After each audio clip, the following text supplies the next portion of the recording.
तो आज हम स्टार्ट करेंगे laws of exponent for real number.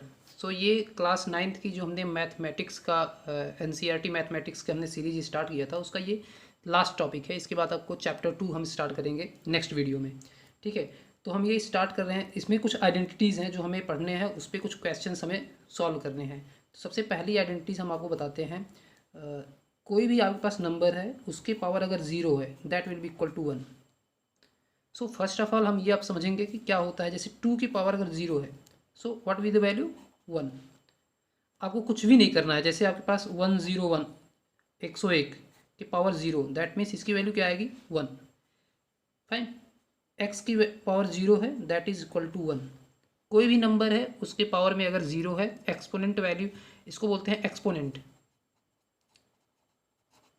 Fine, और इसको क्या बोलते हैं बेस। फाइन, इसी तरह से दूसरा हम देखते हैं। दूसरी आइडेंटिटी में ये बोल रहा है सेकेंड वन हम देखेंगे। जैसे कि कोई आपके पास नंबर है ए। फाइन, ए की power m multiply by a to the power n। So result क्या होगा? रिजल्ट होगा, देखिए इसमें बेस, देखिए अब बेस दोनों सेम है, बेस सेम है, एक्सपोनेंट की वैल्यू डिफरेंट है, राइट। तो हम बेस को सेम लिखेंगे। देखिए बेस हमारा ए है तो हम ए यहाँ सेम लिखेंगे, एक्सपोनेंट को हम आपस में ऐड करेंगे m प्लस n। फाइन, तो ये हो गया हमारा सेकंड आइडेंटिटी।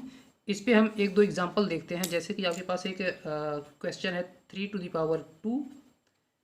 फाइन, देखिए 3 to the power 2 multiply by 3 to the power 6। So value क्या होगी? आप बस ये चेक करिए, बेस हमारा सेम है दोनों में। बेस अगर सेम है तो हम पावर को क्या करेंगे? ऐड करेंगे। सिमिलरली देखिए आइडेंटिटी हमने जो पढ़ी है सिमिलरली उसी तरह से हम करेंगे। तो बेस हम 3 लिखेंगे, पावर में 2 plus 6, 2 plus 6, so 3 to the power 8। Answer will be this one. एक और चेक कर लेते हैं। जैसे 2 to the power 6 multiply by 2 to the power 3। So value क्या होगी? 2 हमारा क्या है? बेस है। यहाँ पे भी 2 हमारा बेस है तो बेस हमारा सेम है। एक्सपोनेंट को हम ऐड करेंगे 6 plus 3। So what will be the value? 2 to the power 9। Fine, एक एग्जांपल और ले लेते हैं। एग्जांपल हम लेते हैं कि 2 to the power 3 by 2। Fine, multiply by 2 to the power 1 by 3। कैसे करोगे आप सेम सिमिलर प्रोसीजर फॉलो करो। आप ये एक्सपोनेंट वैल्यू अगर रेशनल नंबर है, अगर एक्सपोनेंट वैल्यू फ्रैक्शन में है तो आपको डरने की जरूरत नहीं है। आप सिमिलर प्रोसीजर को आप फॉलो करो। बेस हमारा कितना है? ए है तो हम बेस ए लिखे थे, तो बेस इसमें देखिए बेस हमारा 2 है and both are the same 2 and 2। So 2 हम यहाँ पे लिखेंगे। एक्सपोनेंट वैल्यू क्या है? 3/2 एंड 1/3। सो एक्सपोनेंट वैल्यू हम ऐड करते हैं तो सिमिलरली यहाँ पे भी ऐड करेंगे 3/2 प्लस 1/2। फाइन, तो वैल्यू कितनी आ जाएगी? 2 टू द पावर 3 प्लस 1 4/2। अगर इसको हम कैंसिल करें तो 2 to the power 2 and answer होगा 2 टू द पावर 2 का मतलब 2 multiply by 2 that is 4। Fine, तो इस तरह से हम इसको इस तरह से हम इन क्वेश्चंस को करते हैं, राइट। नेक्स्ट आइडेंटिटी हम देखते हैं। देखेंगे हम थर्ड आइडेंटिटी क्या होती है।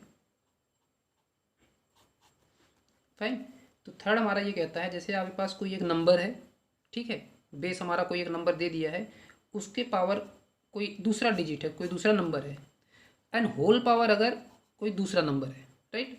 जैसे base a to the power m and whole to the power n। तो इसको हम कैसे लिखते हैं? बेस हमारा सेम रहेगा a, पावर्स के मल्टीप्लाई करेंगे m multiply by n। Fine, तो ये हमारा हो गया थर्ड आइडेंटिटी।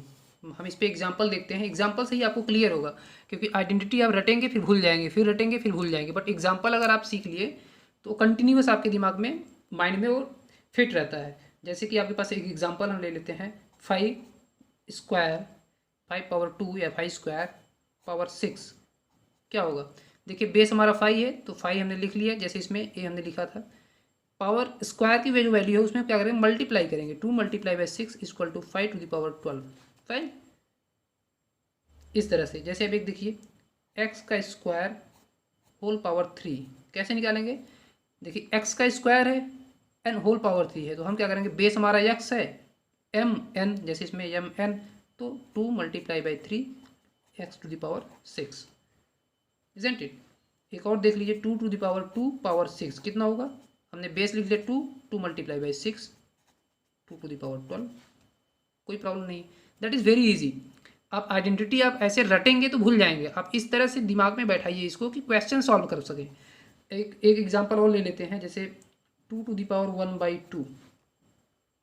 इसको हम क्या लिख सकते हैं, इसको मैंने बताया था, इसको स्क्वायर रूट 2 भी लिखते हैं, ठीक है। तो हम यहाँ देखते हैं, इसको अगर दिया है पावर 5, कैसे करेंगे, देखिए बेस 2 है, उसके पावर 1/2 है, अगेन पावर 5 है, इसका मतलब हम 2 लिखेंगे बेस, m हमारा 1/2 है, तो 1/2 मल्टीप्लाई बाई 5। सिमिलर प्रोसीजर, आपको फ्रैक्शन देख के डरना नहीं है, प्रोसीजर आपको फॉलो करना है, आप ऑटोमेटिक आपका आंसर राइट आएगा। 2 to the power 5 numerator multiply हो जाएगा, 5/2 हमारा आंसर हो गया, राइट।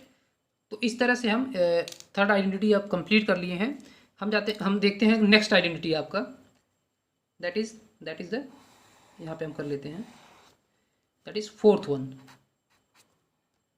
फाइन, फोर्थ वन देखते हैं।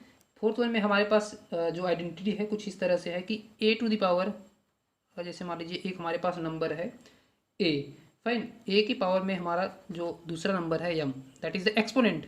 आप इन सब चीज़ों को ध्यान से रखिए कि एक्सपोनेंट m है, ये हमारा बेस है यहाँ पे, a to the power n कुछ इस तरह से दिया है। इसको हम कैसे लिखेंगे, a to the power m minus n।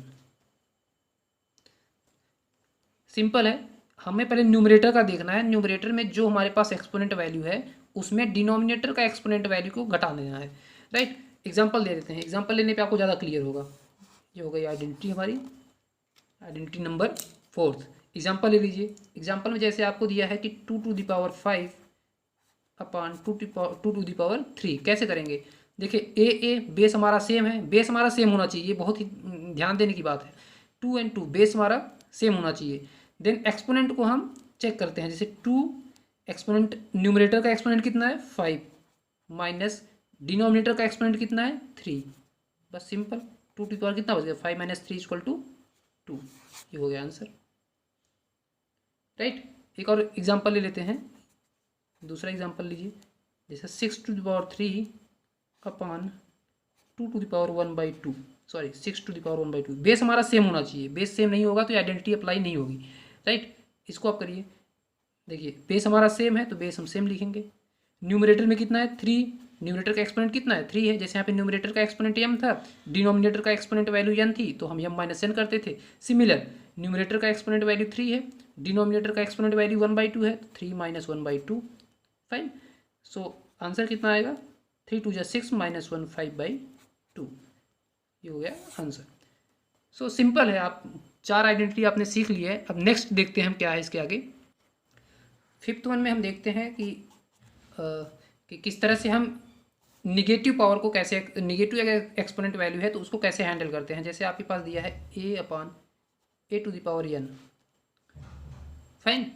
इसको हम क्या करेंगे, a to the power minus n, simple.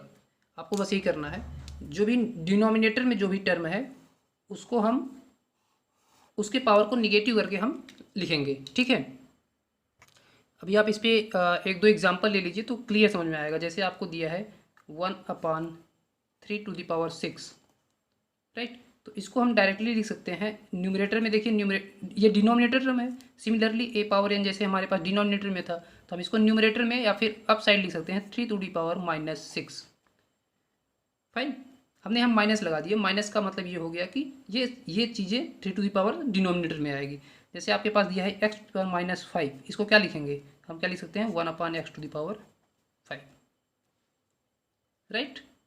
Simple है, इसको आप आसान से कर सकते हैं। जैसे आपके पास दिया लिखा है 2 टू द पावर -1/2, सो कैसे लिखेंगे, हम लिखेंगे 1/2 टू द पावर 1/2। ये सारे हमारे पास एग्जाम्पल हो गए।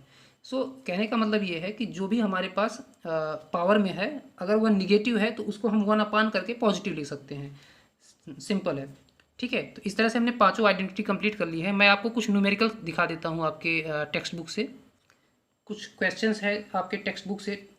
लास्ट की जो एक्सरसाइज है उसका जो पहला क्वेश्चन है वो ये दिया है कि 64 पावर 1/2 इसका आंसर कितना होगा, फाइन। तो हम इसको कैसे कर सकते हैं, देखिए 64 को हम सबसे पहले, ऐसे क्वेश्चंस का सबसे पहला प्रोसीजर ये होता है कि हमारे पास जो भी क्वेश्चन में दिया है नंबर कितना दिया है अपने पास 64 दिया है, राइट। तो हम क्या करेंगे 64 का फैक्टर फाइंड आउट करेंगे। कितना होगा 2 मल्टीप्लाई बाई 2। ये आप कर लेना, फैक्टर कैसे करते हैं आपको क्लास 6 5th में सिखाया होगा, तो आप करना इसको 2 2 जे 4 8 16 32 एंड 64। ये हो गया हमारे पास फैक्टर। तो इसको हम क्या लिख सकते हैं 64 equal to 2 to the power 6, right. तो हमने क्या कर लिया, अभी जो भी हमारे पास नंबर था उसका हमने फैक्टर फाइंड आउट कर लिया। अब इसको हम 2 टू द पावर 6 को यहाँ पे पुट करेंगे। देखिए हमारे पास क्या था 64 पावर 1/2 था, इसको हम क्या लिख सकते हैं 2 टू द पावर 6 64 को होल पावर 1/2, राइट। अब देखिए ये हमारा क्या बन गया है, ये हमारा आइडेंटिटी बन गया ना। हमने क्या पढ़ा था a to the power m whole power n equal to क्या होता है a to the power m multiply by n। ये हमने ऑलरेडी पढ़ा है। तो उसके हिसाब से अगर इसको हम सॉल्व करें तो 2 टू द पावर 6 m हो गया मल्टीप्लाई बाई 1/2, राइट। सो 2 से अगर 6 को कैंसिल करिए 3 आया, 2 to the power 3। 2 to the power 3 की वैल्यू कितनी होती है 2 multiply by 2 multiply by 2 equal to 8। So इस तरह से हम इसको सॉल्व कर सकते हैं। इसी में अगर दूसरा क्वेश्चन हम देखें, दूसरा क्वेश्चन मैं हिंट देता हूँ, आप इसको करना। क्वेश्चन ये दिया है 32 पावर 1/5। कैसे करेंगे 32 का अगर हम फैक्टर निकालें 2 multiply by 2 multiply by 2 multiply by 2 multiply by 2 1 2 3 4 5 times. तो हम 32 को क्या लिख सकते हैं 2 टू द पावर 5। देखिए 32 को 2 टू द पावर 5 लिख दिए और होल पावर 1/5, राइट। अब देखिए a power m power n this one apply करिए, इसको अप्लाई करेंगे क्या आएगा 2 to the power 5 multiply by 1/5, isn't it. 5 to 5 cancel, answer आया 2, फाइन। तो इस तरह से आप एक्सरसाइज अपने बुक का जो एक्सरसाइज है उसको आप सॉल्व करें। और जो भी क्वेश्चन नहीं आ रहा है तो उसको हम नेक्स्ट वीडियो में हम एक्सरसाइज करेंगे तो आपको क्लियर बताएंगे, ठीक है।